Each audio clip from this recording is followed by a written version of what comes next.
1924ರಲ್ಲಿ ಮಹಾತ್ಮ ಗಾಂಧೀಜಿಯವರ ಅಧ್ಯಕ್ಷತೆಯಲ್ಲಿ ನಡೆದ ಕಾಂಗ್ರೆಸ್ ಅಧಿವೇಶನಕ್ಕೆ 100 ವರ್ಷ ಪೂರ್ಣಗೊಂಡಿರುವ ಹಿನ್ನೆಲೆಯಲ್ಲಿ ನಿರ್ಮಿಸಲಾಗಿರುವ ಸ್ಮಾರಕ ಭವನ ಹಾಗೂ ಫೋಟೋ ಗ್ಯಾಲರಿಯನ್ನು ಮುಖ್ಯಮಂತ್ರಿ ಸಿದ್ದರಾಮಯ್ಯ ಇಂದು ಲೋಕಾರ್ಪಣೆಗೊಳಿಸಿದರು.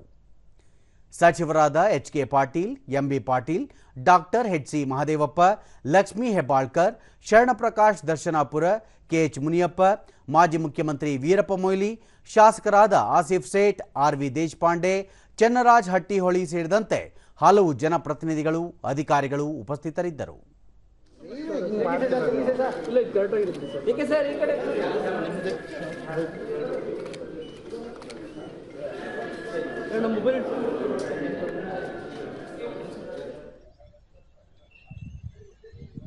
ಬಳಿಕ ಗಾಂಧಿ ಭಾರತ ಕಾರ್ಯಕ್ರಮದ ಭಾಗವಾಗಿ ಬೆಳಗಾವಿಯ ರಾಮತೀರ್ಥ ನಗರದಲ್ಲಿ ಗಂಗಾಧರ್ ದೇಶಪಾಂಡೆ ಅವರ ಸ್ಮಾರಕ ಭವನ ಮತ್ತು ಛಾಯಾಚಿತ್ರ ಗ್ಯಾಲರಿಯನ್ನು ಮುಖ್ಯಮಂತ್ರಿ ಸಿದ್ದರಾಮಯ್ಯ ಲೋಕಾರ್ಪಣೆಗೊಳಿಸಿ ವೀಕ್ಷಿಸಿದರು.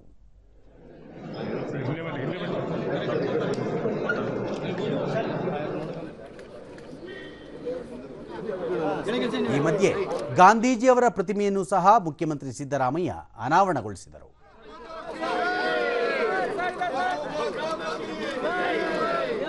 भारत माता की, बोलो गांधी जी की, बोलो गांधी जी की।